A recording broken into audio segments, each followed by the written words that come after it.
Hey everyone, my name's Kevin, and I'm your host today for the first episode of The Feed. The Feed is a new show where we will be covering everything from the Fusion, Overwatch League, to gaming in general. And today, joining me is my co host, Chris. Say hi to everyone, Chris. Hi everyone. This is going to be my first time hosting a podcast. I've done many as a guest before, but I guess this is another feather in the cap for me. Always moving upwards and forwards, so I'm excited to do it. It's awesome. That's what I love to hear, man. And now you're far more involved in the Overwatch League than I am. I'm just a fan. I was there for the first scrimmage out in Burbank. It's where I got my sweater. Yeah, And I've been, playing Overwatch since it came out, and just I'm here as a fan. But you're deep in it, brother. What? Let's get a recap of this last season of Overwatch League. What can you tell me? What were some things that really surprised you? Things you didn't see coming, things you were super into. Let's get into it. yeah. Well, it was obviously it was an interesting season. Season three, I think, from the outset was one that everybody looked to be the season going forward. I think at the very start we had this homestand model, which was kind of the selling point for a lot of teams and why they even wanted to invest in the Overwatch League. Yeah, Uh, and then obviously things started really well. I think we got to travel every other week. We visited Washington a few times. I think we did Houston. We obviously had our homestands in Philadelphia, which was excellent. Um, but then obviously things started to shut down quite dramatically quite early on to the season, and then we went in another direction, which was the online games, which in itself was in some ways it was nice. It was a bit easier. I think one thing that everybody was extremely scared about was the amount of time that we were going to have to travel and the amount of time that we were going to have to players were going to burn out, etc. And that didn't really happen once we were locked down and once we were all playing from online. But it obviously it introduced its own challenges as well. That was definitely something that nobody could see coming, and I think the league did the best totally. best thing it really could have in terms of adapting. And then I think in the end, I think the what was probably the most important factor in the season was when they shifted the schedule from just regular season into this kind of tournament format. I think fans were a lot more engaging. Obviously, because we didn't win any, weren't too keen on it. But overall, I think it was a few positive steps in the right direction going forward. That's great. Yeah, I think that sort of like really short burst intensity. I think that it's something that's it's kind of different than what was happening before, and I don't know. I think it was a good change. It feels like you leave more room for rivalries to develop and championships to happen. So it's kind of cool. And I believe now we actually have a highlights reel from the last season. These are the top 5 fusion highlights. Let's see it. Even he doesn't want to have to play against the Amp Matrix. Asano starts pushing his way through. Fire strike. Trying to build up. Here Gets comes a the hammer. Shadow Yep, there you swings, go. finds two, drops the hammer. It's the rest of them. The Immortality Field will buy them some time, but Sano now has one backing him up. Another swing, another 2 kills. Yeah, so Intense, man. I was trying to figure out. I presume because there was crowd audio, that must have been our very first game of the season.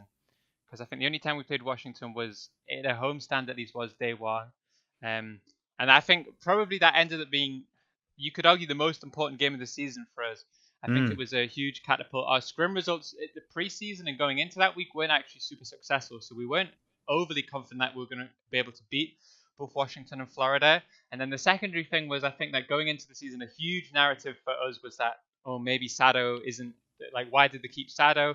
Sado's a bad main tank. I think they should try, like, or why didn't they bring in somebody else?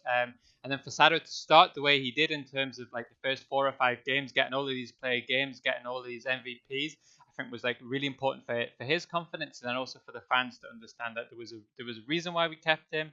yeah. And even on Reinhardt, which was a hero historically everybody thought he'd struggled on, I think he did an excellent job. Was probably the best Reinhardt in the league, especially the first 30-40% of the season. So I think that play and that match was incredibly important for our momentum going forward. Yeah, definitely huge intense moment. Super cool that he was able to walk out of that alive. There were so many people in there and he made the absolute best of it. Great. Let's see the next one. Okay, if you don't vote for Alarm MVP, you are dead to me! If you don't vote MVP, Oh, this that guy, what? bubble. Look, you got Azaya bubble. It was a Right split before the second bubble. too late. Oh. Push players back. This will be a grab early from Fury. That'll be a nano boost used by Fielder and FD got with a rally. Oh, my! Another one from Alarm. Yeah, these were insane. I didn't even see the first one when I was watching it live. I didn't even see the EMP. That also ended up being like a pretty important game because I think at the time we were something like with Paris. We played them 4 times. We'd won 2, lost 2. Every single time we'd gone to a map 5 decider, so we were exactly even. And I think first map went horrifically. And then they'd started this attack on the Bonnie, and they were just snowballing us and snowballing us, and we were starting to get a bit worried, like, this game isn't going well. And then Yeah. Alarm out of nowhere hits these back-to-back game-winning sleeps, like completely slows the momentum. And then from then on, the series completely turned, and I think we started to set insane like attacks of our own. And I think maps 3 and 4 were also extremely quick and dominant. I think there's a really strong argument that if Alarm doesn't get that first sleep on the EMP, that Paris finished that map with 3 or 4 Yeah. minutes to spare, and then who knows, like that series looks a lot different. Yeah. So I think that's unquestionably why he got Rookie of the Year and why he's such an important piece for us going forward. Because he's able to change games with the most insane clutches you've ever seen. No, totally. I think that it's just crazy. I think, you always see an EMP at the beginning of a snowball effect against another team. And here he is just totally stopping them and preventing that from happening. So kudos to him. All right, let's see the next clip. Stay very, very far away from the edge. You don't leave that open as an opportunity. As Fusion, though, continue to delay. Yeah, Sato did a great job, but look how long these There we OT go, got spawns the are. He Diva just bomb. came up again, and now the Diva. I have no idea how he did this. I think if I was Gladiators, this would probably be the most tilting moment of the season for us. I remember this map in general, I think was maybe the worst we've played all season. I don't know why we were too excited or whatever happened. But we were actually playing very well in scrims, and we went into that game and we were expecting it to be quite straightforward, and we were so bad. I'd never seen us make so many like unnecessary sloppy mistakes. And we thought there's no way on God's earth we deserve to win that map. And then obviously, they're like 6 on point and we're all dead, and we think, oh, there it's done. And then I don't know, somehow it's just winnable, winnable, winnable. And then in the end, we somehow turn it around and we take the map. And I think that Gladiator's mental is probably shattered already after that. Because for them, they're probably looking at it saying it's impossible for us to lose that map. Even when they play so bad and we play so well, we still can't win. Then it's a bad omen for the rest of the series, really. Yeah, I feel like half the battle is just being in a good mental state, keeping positive and keeping the communications open with your team, and not letting any mistakes get to you. That's kind of what I'm hearing from you. What do you think about that? How do you, I think you know, so. make sure the team is staying positive at all times? At times during the season, we had to kind of talk to the players and tell them that they needed to stop saying winnable at every single fight. So we ended up losing our discipline. But when it's even 6v1, I think our players have that natural instinct, that natural urge to, it's still winnable, we can still win. And then that's it. It takes a lot of discipline to make sure that we only touch the point one by one, and that we don't, because if 3 of us go on, we all die at the same time, and we've got no chance. And I think it was Alarm again who was able to build a coalescence and then able to pick off, I think, Mirror, if I remember correctly, and kind of turn it around. So it was both keeping a level head even under pressure, just go one by one, and then eventually one of us was able to step up and make the play. That's awesome. I believe we have more. Let's cut to the next clip. Almost a mirror match here. Yeah, he moves Decay over to Hog, so no Zarya. There we are in King's Row. Yeah, last Whoa. game in America. I think this is our last win, our last moment of happiness in the season. Oh. I think this was one of the ones that showed Ivy why he was so good. I think he had such a flexible hero pool, and even on carry heroes like Hanzo and Genji, he was able to do a lot. Yeah, he's so dangerous, and the other team is just letting it happen. Yeah, He's peeking and peeking. They're all funneled right there. Just easy arrows, in my opinion. to be honest, that was a credit to KDG and Moby, it's the coaches and stuff. That was a game where we'd actually never scrimmed that comp a single time. We'd never really played that comp a single time, but we'd seen what Washington was doing in their playoff run, and we made some sort of decision that we weren't going to be able to beat them playing the comps we normally play. So we spent, I think we were up till 1 or 2 a.m. the night before, like theory crafting, like figuring out where to play what heroes in every single map. I think we kind of came to some sort of conclusion where if Decay can't play as Zarya because we forced him to swap to Sigma Hog, and all of a Yeah. sudden Janu can't be the threat he wants to be, DK can't be the threat he wants to be, and we felt like we matched up quite well even without practice. It was just one of those where, the theory, we slotted it into game and it works almost flawlessly. In Washington, they really didn't know how to handle it. No, totally. I think do you think that's a strength of the fusion, that ability to improvise like that and carry the theory even if you guys maybe haven't tested a certain composition? Like, uh, is that something you feel is a strength for the team? 100%. I think at numerous times during the season, I think it's a huge testament to the brain power we had within our team. I think there's a lot of coaches and a lot of teams in the league who will probably struggle just to go straight from Yeah. theory to game. I think I've seen a lot of times teams refuse to swap or refuse to do something different under the Yeah. pretense of, well, we haven't practiced it. There's no chance it's going to work in a tournament. But KDG and then the team were big believers in, well, if it works in our heads, we have the players. There's no mechanical issue. We know how to communicate it. There's no reason it shouldn't work. And I think Yeah. there was 2 or 3 occasions during the season where we ended up rolling out a strategy in the tournament, which we hadn't spent much or at any time whatsoever practicing. And that's what made us a consistent team throughout the season. I think too many teams, like I said, kind of stuck into their, we've got a week of practice, we're going to practice this. If it works, it works. If it doesn't, it doesn't. But we kind of realized that that's one of the luxuries of having such a good roster, I suppose, is that we don't necessarily need to stick to certain heroes or stick to certain styles. We were quite happy to flex about and give things a go. Totally. And how do you go about building that trust with each other like that? Yeah, well, I think for coaches, we're probably always happy to do it. We're always happy to roll the dice if it works on our head. But it is, I agree, it's a hard sell sometimes to players to tell them, well, we've never practiced this, but we're going to go against what we've been practicing and we're going to go for it. I remember there was a moment, I guess it was halfway through the season, I think it was against Gladiators again. I think we were 2-0 down. And KDG kind of had this like big brain idea, said, okay, what we've practiced isn't working. He made 2 substitutions and he brought in Hisu, and we started to play this Lucio Moira dive comp, which had never worked before. Yeah.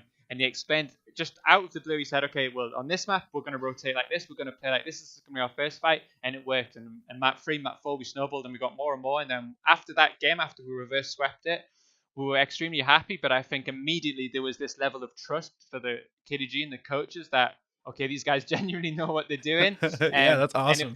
if they say we're gonna go against what we've practiced and we're gonna give this a go, we're all in. And then from that, well, I'm not saying that before that we weren't all on the same Yeah. page, but I think that was a huge defining moment in the season where from then we were all in the same direction. We all kind of knew where everyone's heads were at, really. Yeah, I mean, it's such a hard decision to make in the middle of a game, and you guys did it, and that's cool. These things have to happen quickly, so it's cool that you're able to do that. Cool. And I believe we have one more clip. Let's go ahead and watch it. Find an opening. Sparkle Yes, now everyone moving knew through, but this X one is was on the coming up, flank. really. The headshot onto Carpe. One of their star players taken out early. And boom, Oh, for those who might have missed it, can you just explain what's kind of going on here?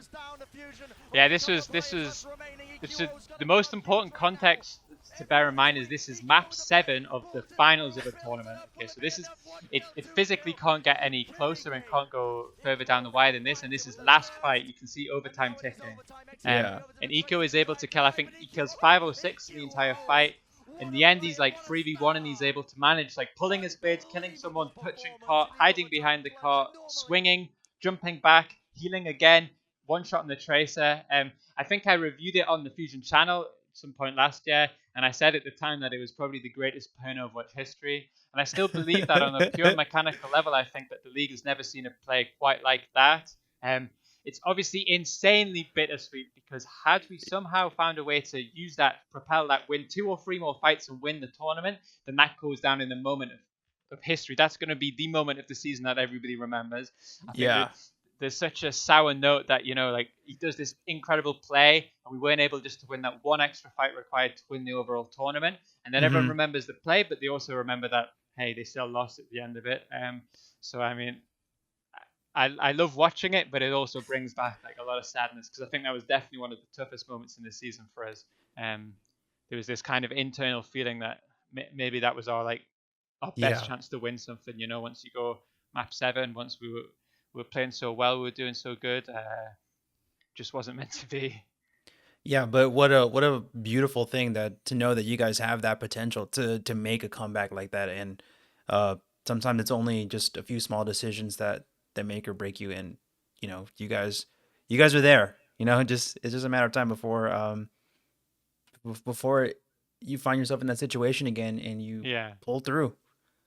I mean, there's very few players on the planet who can probably, with all that pressure, with all that's going into it, especially considering Josh hadn't played too much that season going into it. Yeah. I can't even imagine how you can keep yourself so composed in a moment like that. Maybe that's why I Absolutely. retired and became a coach, but there's no way I would be screaming, I'd be panicking, I'd be just jumping and dashing everywhere. Probably would have seen that in the cart. But that's a testament to Josh's mentality and why he's such a good player because he was able to really to keep with it, even though everybody was looking at him across like 50,000 people or whatever it was in stream, all watching his POV, and he had to be the one, and he was able to pull it out. I think it'd be great to talk to him about it. I think, when you're in that moment, are you worried about the people watching or are you just totally in the game? You're here to win it? Yeah, you have to hope that they're in it to win it, but Yeah. I dare say you talk to any professional athlete, and the idea that people are watching and people are judging probably plays a big factor. That's why teams can never replicate what they practice in tournament games for that exact reason. Yeah, good point. In that moment, what were comms sounding like? Like what was going through everyone's ears? It was actually incredibly silent. No one was like. I think sometimes when it goes to a clutch moment and there's only one guy left, there's nothing you can really like communicate to him that's going to help him. So I think everybody was extremely quiet. I think Carpe said that when he was coming back, I think he swapped to Tracer or something. He says, "I can touch Cart, like don't worry about it." But apart Yeah. from that, it was just one man, one blade, and he was just in the moment. You know, he was in the zone. And then after it, I think everybody screamed like, "Holy, you did it! Wow, that's crazy." But yeah, like during the play, I think everybody gave him a time and just let him do his play. That's cool. If that was me on the team, I would have been yelling, "Go, go, go, you got this." But uh everyone just locked in. That's cool. Everybody probably has the same POV when you flick on the screen. Everybody's watching Josh, and everyone's just praying at that stage, please, please, please, please, please. And then there was probably an insane moment of relief from everybody that he was able to pull it off. Yeah, totally. All right, Chris, let's talk about this year and what happened this season. From landing in Korea through quarantine, how was the team feeling going into the finals? Yeah, so we were a little disappointed. I think if you go back to the American playoffs, we really felt like we had shock. We really felt going into that game that Sombra Reaper comp was like our bread and butter. We couldn't have designed a better meta for us going forward. And then to lose to Shock the way we did was kind of like disappointing. We really felt like if we had the opportunity to play that series back, that we could have swung it the other way. Um, but the fact that we were able to bounce back and adapt so quickly to beat Washington the way we did, I think we went in with confidence and said that if we get Shock again, we're going to beat them this time. Um, Yeah. and then I guess the main issue that happened was somewhere from the American playoffs to when we started playing Korea.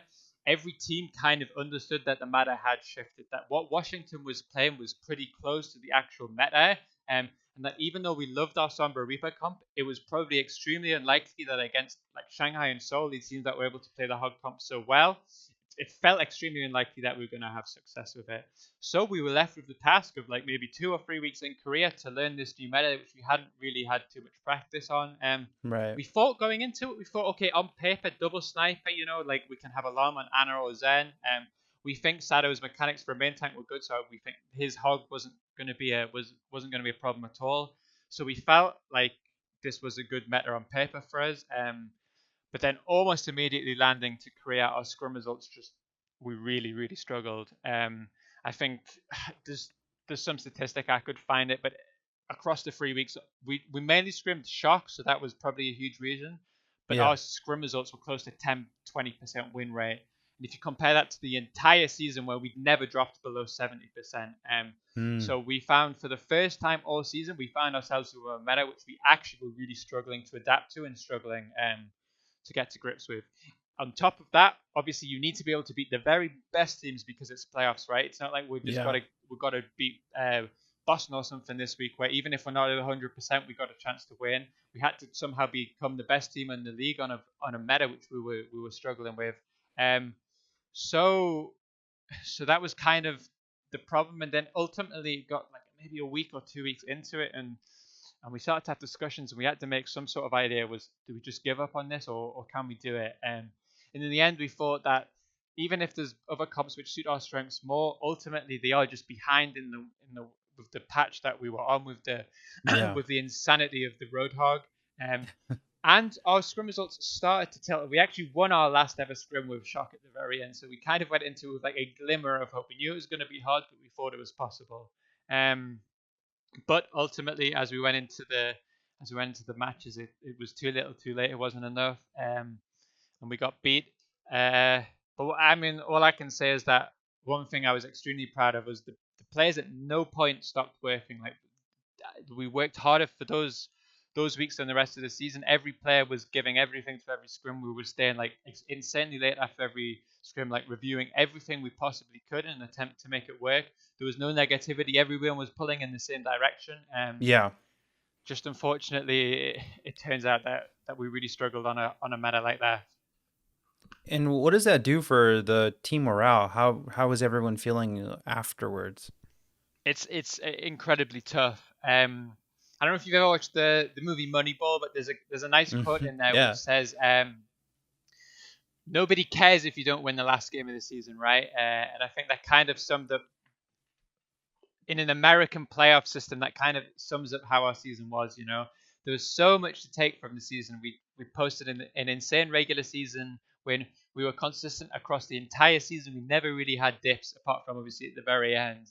Um, Right. we became a team that every team respected. We would all of a sudden we were that team that teams hated to scrim because they knew it was an incredibly demoralizing thing. And we were the teams that we sometimes went into tournament games or official matches and already won because teams were that like intimidated by us. And we did a lot. That's a huge step forward compared to where we were in season 1 and 2. Um, Yeah. but nobody cares if you don't win the last game of the season. And then the truth is, our expectations and our goals throughout the entire season was to win it all. And to finish fourth or whatever we end up finishing was incredibly tough to deal with. Because we felt like we were better than what we ended up having to show. So I think when we look back at it and we look at it as a whole, okay, we did good. Like we can, there's a lot of stuff to be proud of, and there's a lot of stuff that we can try and continue, try and maintain, try and build on for the next season. Um, but at the same time, I don't know if we can say the season was a success and necessarily be super happy with it, which is Right. sad to And say, considering 90% of yeah. it was so positive. Now, do you think if you're the team, do you think if the team had a different scrim partner, do you think that would have changed anything at all and how you were training and maybe build some morale a little easier? Yeah, maybe. I personally, I don't think so. I think that Shock were the best team to scrim, and what I can say is we never really went in with like negative mindsets. I think we tried to approach every scrim in the most positive way. I think scrims against good teams only become bad if you start to go into it defeated, which I think obviously some teams did against us during this season. But I can Right. say hand on heart that at no point will be negative going into the scrims. We always felt like it was winnable. Should we just change one or two things? Should our communication get a little bit better here? Yeah. Um, so no, I don't think that was necessarily a reason. Well, I definitely like hearing that you guys gave your all and put all your heart into, even if it wasn't the ideal season, you guys gave it your all, and I think that's admirable. So now, speaking of next season, let's talk roster updates and what's in store for 2021. What updates can you give us, Chris? Well, I think most of it's obviously public. I think the main thing which everybody's going to look at is obviously the fact our roster is going to be a lot smaller this year than the previous year. I think last year we had 11 players. This year we're going 7. Um, Ultimately, there's a lot of reasons for this. I think one thing that shouldn't be a surprise to too many people is, when roster decisions were made for last year, it was with this idea that it's home stands. It's going to be an extremely uh, profitable and productive year for the league. We're going to need big rosters because players are going to struggle with the travel and the burnout. That isn't likely to happen this year, obviously. Right. So ultimately, we didn't need the same size roster. And at the same time, we were kind of unfair. Like, it's very difficult to say that both Fury and Poco should be starting on an Overwatch League team. They're both too good to be players who are splitting player time.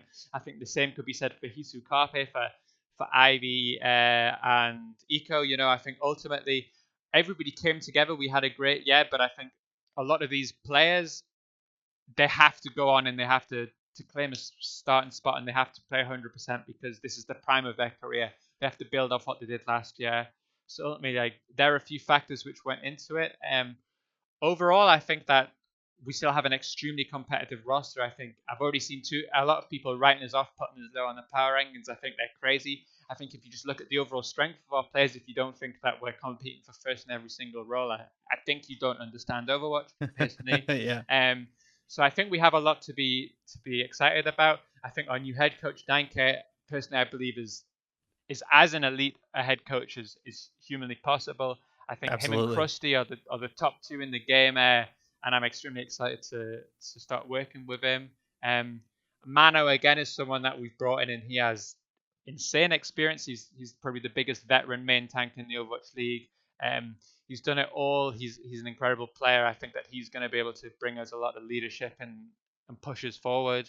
And then we've got our wild card in Shockwave, who I think that, you know, Hmm. last year he was so good, but you saw him on ping, away from a team house, not necessarily with the most competitive players playing around him, and he still looked the way he did.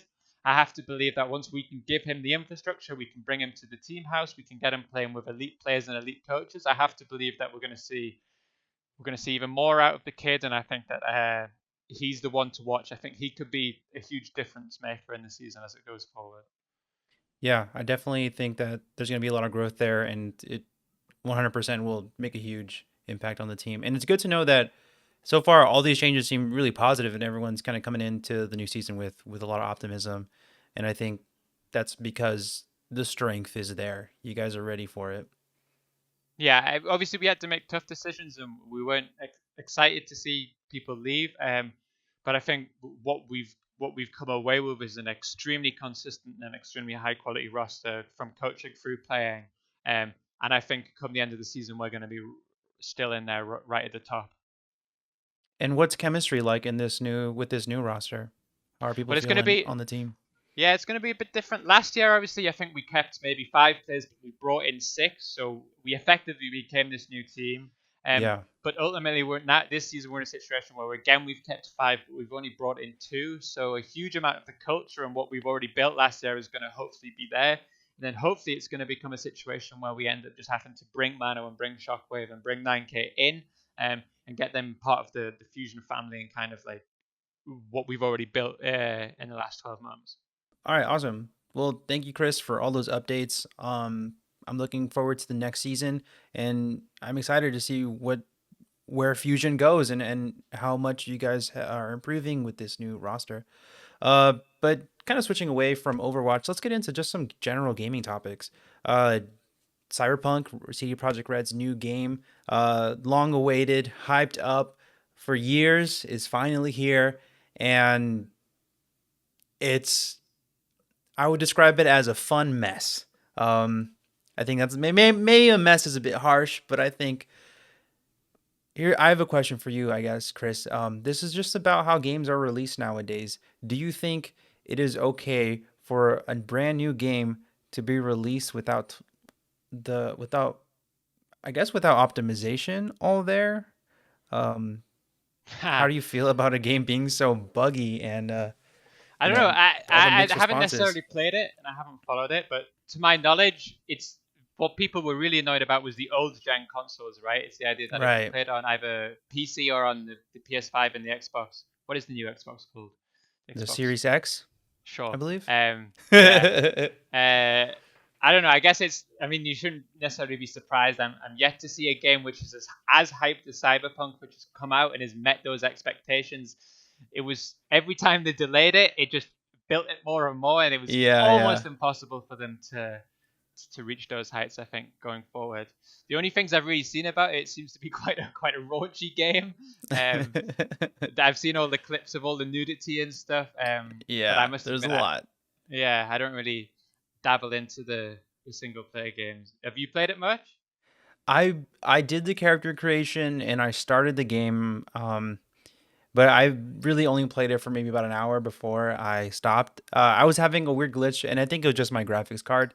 I was seeing trees like in the distance all the time, and it was very strange. I'd be like in a building nowhere near a tree, and I would just turn and I would see it there. Um, so I didn't like that, and then I updated all my drivers, and then haven't touched it since. I'll probably give Really? it maybe a few weeks, maybe wait until the next patch to start playing it. Sure. But for me, here's kind of my opinion. I don't like that game companies are releasing games sort of incomplete like this. Like you look at uh, Battlefront 2 was another one that was kind of a mess at launch, and then they made a lot of drastic changes over the years, and it became a better game. But to me, I don't like the idea of having to wait a huge amount of time to play what is, the actual intended game experience. Same for No Man's Sky. I think that was another one where Yes. at launch it was a total mess and people weren't enjoying themselves.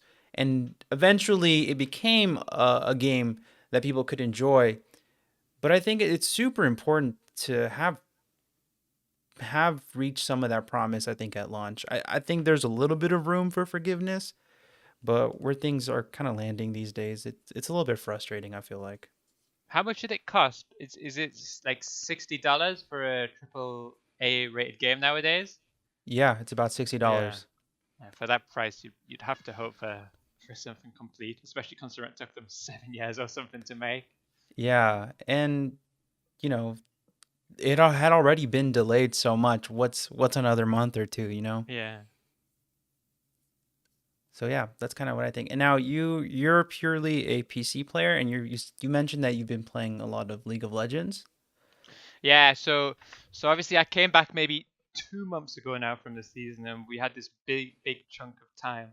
So I think I allowed myself 1 month of degeneracy where I didn't set an alarm, and I didn't have to do anything. I Yeah, ended up no getting hooked back. responsibilities. Yeah, got hooked back onto League of Legends again. And then yeah, about a month later, the guilt of being a degenerate starts to kick in. So I've attempted to start to wake up early. I'm getting back into my fitness a little bit, and I'm trying to go for a run every day and stuff. So a little bit less League of Legends. I've been actually on the PlayStation. I've been playing a lot of FIFA recently, which Nice. is my current game of choice. But I'm spending a lot less time gaming and more time outdoors and trying to at least achieve something with these 4 months as opposed to spending it waking Yeah. up at 3 p.m. and just playing League of Legends for 12 hours a day. Oh man, that well, one, it's great that you're getting out there. I think it's just kind of funny actually because I'm in the process of starting to go out more and get more regular exercise. Like I have my bike right here next to me. You can't see it. But the other day I rode up this crazy hill with a friend and I was so burnt and just like out of shape, out of it, breathless. And I was like, okay, I gotta keep doing this so that I can, bring my health up. The other thing that I'm starting too is League of Legends. Do you have Oh, any really? tips for playing? Yeah, I was playing the tutorial today because Oh, I want to learn how to play, and yeah, that's a whole the rabbit hole, bro. That's that you have the opportunity right now to lose 3 years of your life like that. I don't, but it's kind of necessary. I think It's I such have a to good learn game, it. though. I really can't speak highly enough about it. I think for me, I always only play like PvP competitive games. I never play any single player games or anything like that. Yeah. And I think League of Legends is as good. What lane are you trying to play? What is a lane? I don't even see. I'm not even Okay. that far yet. Okay, so you're very new. Well, that's the Very first thing new. you're gonna have to do is decide some sort of lane. Obviously, you've got top mid, bot, support, and jungle. So there's 5 positions that you can play in main. The advice that I'll give you, which a lot of my friends who started the game didn't follow because Yeah. maybe they're too egotistical or they wanted to have too much fun, is just play the simple heroes. I can't explain how if you actually want to get fundamentals of the game, Mm-hmm. if you want to play mid, play Annie. If you want to play bot, play Ash. If you want to play top, play Garen. These are heroes which you don't have to use your brain at all. They are designed to be beginner heroes. And I think what Yeah. happened with a lot of my friends is they would put money onto the game. They would buy riot points and would go buy these like super. Oh, this hero looks really cool, but it's like a super high level complicated hero. and all of a Yeah. sudden they have no idea how to play actual League of Legends, and they're trying to learn about this hero which has 12 different abilities and has to be played in certain ways. Um, and their brain gets it melts, and then they never stick with it. That was for me. For me, that from level 0 to level 30, all I played was Garen, and I had a lot of fun with it because ultimately, as you learn the steps about how to CS, and then you learn about wave control, and you learn. I mean, there's about 150 champions for you to Yeah, understand there's what so their many. abilities do. So the learning curve will be pretty steep. Yeah. So at least try and reduce one of the things that you have to learn and just stick to a simple hero, even if it feels boring at first. Like it's gonna speed up your improvement quite fast, I think. Okay, I guess I do have a question. That maybe this will help me kind of choose how I'm gonna my play style. Um, I really like the lore of League of Legends. Uh, I very briefly worked for Riot for like 2 weeks, and my job was just reading their comics and their literature, um, and basically writing summaries and documenting like different items and characters in each thing. And the one character I liked the most was Darius, I believe his name is. Yeah, He's got the chains and he like can absorb magic and all that. He was cool, and I was like, okay, if I play this game, I would definitely play as him. He's kind of badass, and I've seen him in action. He's pulling people. He's doing all kinds of crazy stuff. What what do I need to know in order to play Darius? he's so broken, especially when you're playing against lower level people. I actually think he's a slightly more complicated than Garen, but I think he's perfect because once you start to learn, nobody can play against Darius in lane until you hit like plat. Like he's a guaranteed win before like plat. And obviously, if you're only level 1 or 2, that is going to be perfect for you. Um, I don't even know. I think he's pretty easy to play. To be honest, you just never be afraid. Just go in as long as you've got the life steal and you heal him back up. I guarantee you'll win every single 1v1. And he's actually so tilting to play against in lane. Once you start to get the actual resets on your ult, yeah, that he was broken. To be fair, I think Darius is a pretty good choice, which means that you'll play Okay. top lane. By the way, that's what he plays. Okay, top lane, broken character.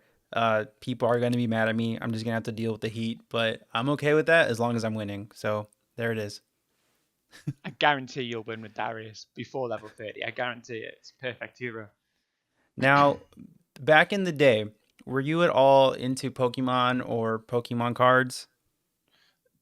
Maybe I had some cards. I played on the Game Boys. I think I played a lot growing up. I think I spent an outrageous amount of time on Fire Red. I think that was one of Yeah. them. Mhm. And then the Ruby Sapphire games.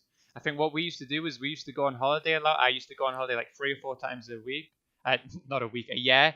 Um, and I was maybe because I was young and because I'm a gamer addicted, I didn't appreciate got on holiday, and all I wanted to do was play games. So I'd always bring my Game Boy, and I would spend more time while I was in somewhere like Switzerland or Spain. I would spend more time playing on my Game Boy. But I think that at some point, I even bought. I shouldn't admit to this, but I bought one of these like black market cheat cartridges, which you would put in the back of the Game Oh, Boy, yeah, yeah. and then I would Like level a all my Game Shark. characters. Yeah, exactly, and I would level all my characters to level 99.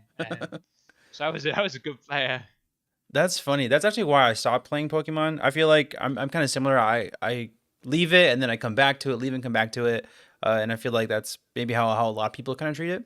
And that's what we're seeing right now, like on Twitch and YouTube. A lot of these creators are opening Pokemon cards, huge packs of them, multiple thousands of dollars. They're spending to buy these packs, and hopefully get like a holographic Lugia or a holographic Charizard. These cards are going for a ton of money, especially if you get them graded. Um, but part of the reason why I stopped playing was because in high school, me and all my friends were playing Hard Gold and Soul Silver, and a friend of mine had found a forum in which he was trading Pokemon with people, and he would come to battles with us and would have like a shiny Deoxys, which is like one of the rarest Pokemons already. So it was crazy that he had like a shiny version of it. These are Yeah. Pokemon that were like being hacked out of the game, and he was playing with them, and I was like, this is not fair. We cannot play. And I wasn't super into the mechanics, so he was and knew all the weaknesses for every Pokemon and speed stats and all this kind of stuff that was way above me and my brain, and he totally ruined it for me. But now with everyone getting back into it, I'm reconsidering. I was shocked to find out how some of the cards are worth as much as they are. I really didn't. I didn't even realize, to be honest. I always thought the cards were collectibles. I didn't realize that you'd actually like actively play them as a game. I always thought if you're Yeah. playing Pokemon, you'd play on the Nintendo, whatever, and then you just collect your favorite cards and have them like to show off or to play with your friends. I didn't realize it was an actual thing where people were playing like Hearthstone IRL. Yeah, I don't even know what the rules might be. It feels like I wouldn't even know where to start. No, no Kind of looks clue. like Magic, where you've got like these the energy cards, those like kind of the land cards. I always Yeah. felt. Awesome, Chris. I'm glad that we got to go through memory lane together for a little bit. Now, I would love to introduce our guest for this next segment. We have Chris Kuhn here, aka Cooner Pie. Welcome to the feed. How you doing? Hey, cheers, everyone. Thank you for having me. Absolutely, man. It's a pleasure to have you here. It's a pleasure to meet you. Um, Yeah. Now, Chris, you are a local to Philadelphia, correct? Is that where you're from originally? Not originally. I've been all over the place. Originally from Missouri, lived in Austin, Texas for a little while, and now I've been in Philly for about 3 years now and loving it. Well, until, all the, the stuff that's happened, but up until this point. Yeah, the stuff. Yeah. Great. I love it, man. And what is it? What is it that you do? What should the people know about you? Oh, right on. Well, yeah, so my streamer is Cuner Pie. Been actually streaming for just a month now. Tomorrow is Whoa. like my month anniversary, I guess, if for Awesome. the sentimental poets at heart out there. So that's kind of cool, kind of exciting. In my 9 to 5 or 8 to 5 is working for a beer company. So been doing that for like 6 years now. Been in the industry almost 10. So yeah, I'm an old cat, but been digging it, and I thought this would be kind of a fun little side gig, side hustle, something to kind of pass the time as we're all chilling out at home. Totally. I'm with you there. I think I started streaming more seriously over the summer, and I think once you get into it and you become really consistent with it, you meet a lot of great people and just like nice people who come in and hang out with you and or play games with you. And it's cool that you've been doing it for a month. What are your thoughts so far? So far, so good. That month went by incredibly quickly, to be honest with you. Yeah. Even I've been doing it almost every day, kind of like a 5 to 7 here, kind of midday during the weekend. And yeah, those times go by extremely quickly for me. And as I'm sure you all probably understand, we're all kind of in a time soup right now. So Yeah. anything that makes time go by quickly is kind of the best thing ever right now. So yeah. Yeah. What games are you playing on stream? Great question. Yeah, so right now I've been really focused on Smash. Smash Nice. Ultimate is kind of my, I don't know, the thing I really like to hone my craft at. Everything else, I'm very, very casual gamer, I promise. I play a little Fortnite here and there, play a little bit of like the Star Wars games, Battlefront 2, Rogue Squadrons, stuff like that. But by all means, I would say I am maybe best at Smash. And even then, I would totally say I'm a good or maybe like decent to good. That's probably where I would fit in that bracket of like competitive gaming. So yeah. How many characters you have in Elite Smash, bro? Sonic. All Sonic. Sonic in Sonic. Elite Smash. Yes. You're Only a madman, Sonic. dude. Well, kudos to you. Is Sonic now? Is Sonic your main, or who do you play the most of? Yeah, so I don't know. I don't know if this is like polarizing for folks, but I played N64 Smash, so I was really good with Kirby back in the day. And Okay, then yep. Yeah, okay. Shout out to Kirby. But then I can approve of Kirby. What was that? I said I can approve of Kirby. Hell yeah. All right. See, we're vibing. I'm digging this, Kevin. We're connecting here. So N64 Kirby, and then wide gap in between. I never played any of the other games up until Oh, you didn't play Melee? completely skipped it. Brawl? Interesting, okay. No idea. What's a brawl? Yeah, I wouldn't even know. I think So Brawl is okay to skip. The Wii U okay, version, it was kind of fun. Um, okay.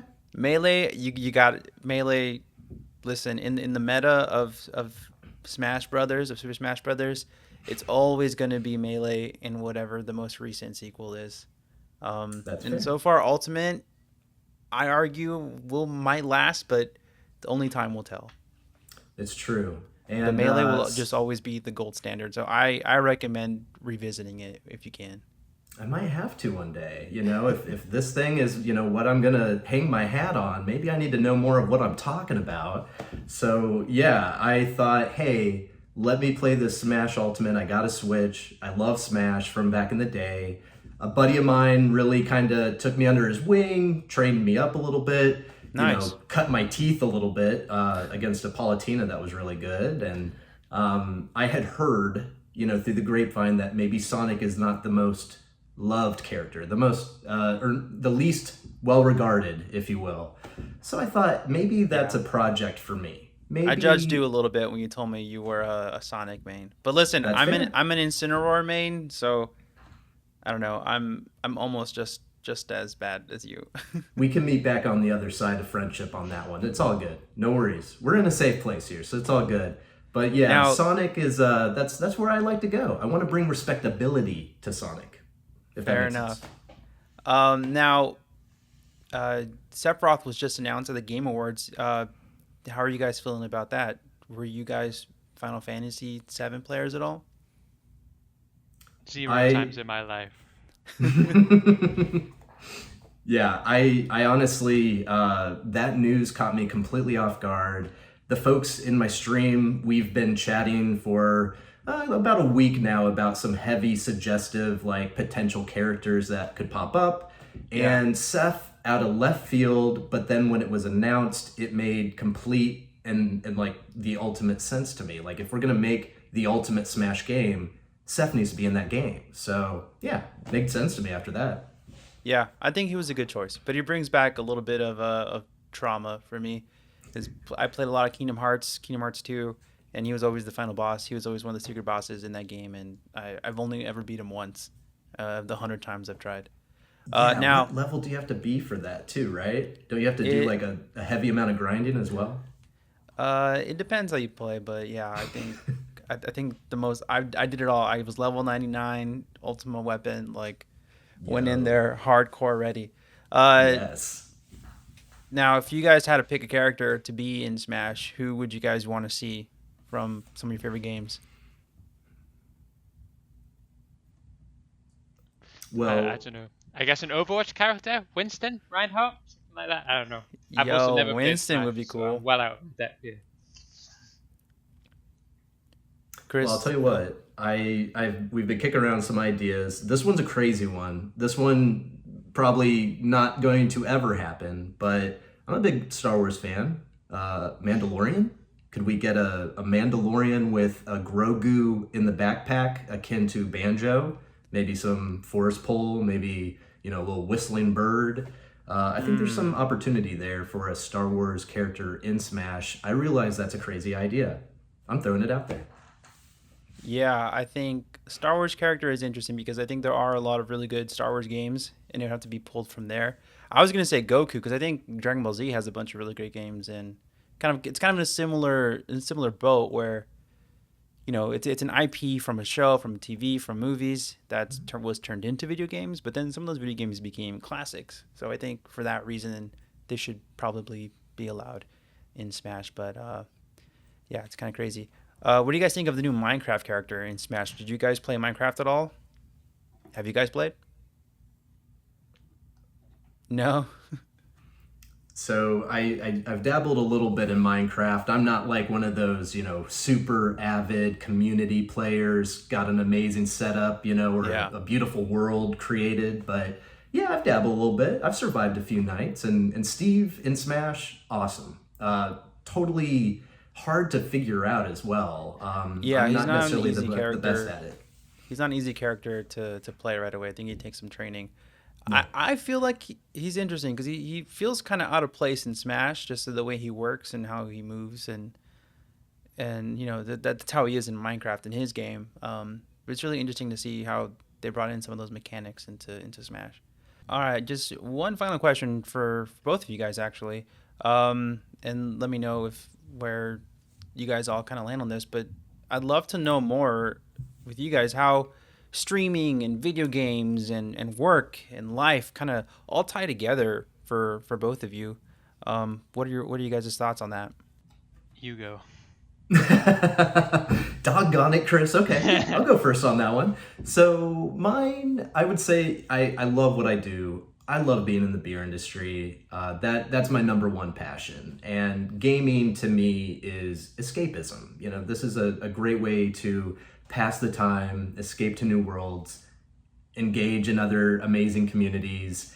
And a little something that I've also always wanted to have is to be semi-professionally good at something. And so I thought maybe this thing, maybe Smash, maybe someday could be a thing. And what I've gotten out of it and how it kind of ties into my work and work ethos is that I like the idea of authentic, being genuine, being real, transparency, and weaving that in from my 9 to 5 that I normally do, and then popping in for a 5 to 7 to hang out with gamers.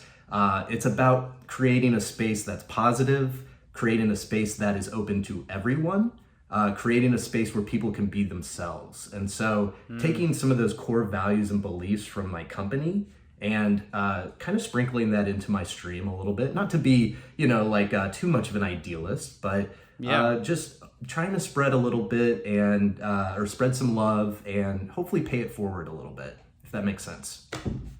Totally. I always think like community is one of the most important things in for a video game. I think that makes or breaks a lot of the time how long a game survives and how long people are playing it. So I think the fact that they're so tied together in streaming and the way that's come about is super important. And I think it's, for me at least, I've made a lot of friends through gaming, a lot of friends through streaming. So to me, that's like the best payoff so far. And Chris, what about you? Yeah, it's interesting when you guys talk about gaming because I think it's something completely different for me, really. I don't necessarily use it for escapism. Like I said, that I never play any single player games. I never play any story games. I exclusively stick to games where it's just me versus someone else or my team versus someone else. And I kind of use it as a way to fuel like my competitive instincts. Like I as much as I would love to play sport professionally, I'm never going to be able to do that. But I think that video games from an early age just was something that like I really like fell in love with. Was even just playing stuff like FIFA and COD, I was always trying to be the best possible. And I always found a lot of satisfaction in being top of the leaderboard or top of the lobby, and winning those games. So to me, especially like with a lot of the Nintendo games and Cyberpunk and stuff, it's never something that's really interested me. It's never something I've wanted to play or probably ever will play. But I think that's probably one of the best things about gaming is that not everybody watches it or plays it for the same reason. It's kind of able to overlap in a lot of people's interests and how they want to use it. Absolutely. Now, Chris, are you competitive in other ways in your life beyond gaming? Yes, I would say so. I think that's probably something that almost everyone who's in the Overwatch League or plays esports professionally has to have in them. I mean, even stuff like with the running, I found that's like an incredibly good way because it's not competitive against other people necessarily, but it's competitive against myself. So I've bought my watch and I'm trying to like time every run, and then the idea is that I can improve myself and I can find personal best at the end of every week, and I go for longer or go faster and stuff. So I think that's probably been the most healthy. I was able to play football or soccer, as you guys call it, for the first time since I've been back today. So any opportunity that I can to go out and do something competitive, I will. I mean, even when we were in Korea, we went and we did like there's one of these like you can play like these baseball games where they'll fling a ball at you and then we've all got to play. We went bowling and we did all this stuff, and then inevitably I ended up trying really hard at those games, even though we're just playing amongst friends. It's kind of I find it difficult to not do something with the intent of winning, really. Yeah, that's awesome. I love that. I'm honestly pretty inspired by that. I feel like, there's almost nothing better than competing with yourself and like really seeing that self improvement all the time. I like the idea of that internal burning desire to win. And Chris, I think we're connecting on that one, my friend. Well, I always say that I've never played a game and had more fun. Even if I play a game and I have a lot of fun, I play really well, and I lose, it's never as fun as a game where I play badly or don't do much, but I win. Like the winning always trumps the losing, regardless of every other factor that's in it. Well, it was great talking with you guys. And Kunarpai, thank you so much for being here. Thanks for being part of the first episode of the feed. Really appreciate your time and your company here. Please let everyone know where they can find you. Kevin, thank you so very much. I really appreciate it, everyone. Follow me on Twitch, Kuhnerpie, Kuhnerpie. Cheers, y'all. Awesome. See ya. Talk to you later. Thank you, everyone, for watching the very first episode of the feed. This has been such a great time. Christopher, thank you so much for being here and talking Overwatch with me and giving us pleasure. all the updates on the Fusion. Is there anything you want to tell everybody before we head out? No, I mean, if you want to follow me on Twitter, you can. It's just my name with OW at the end. I don't tweet at all, so I probably wouldn't recommend it. But no, this has been fun. Thank you for having me. And yeah, let's do a few more of these. Cool. Thanks, everybody, for watching. This has been The Feed. My name is Kevin Alvarez. You can find me on all socials as Party God Kevin. I don't party anymore. I'm just inside all the time, but I try to have fun wherever I am. So thank you all for watching and have a great day.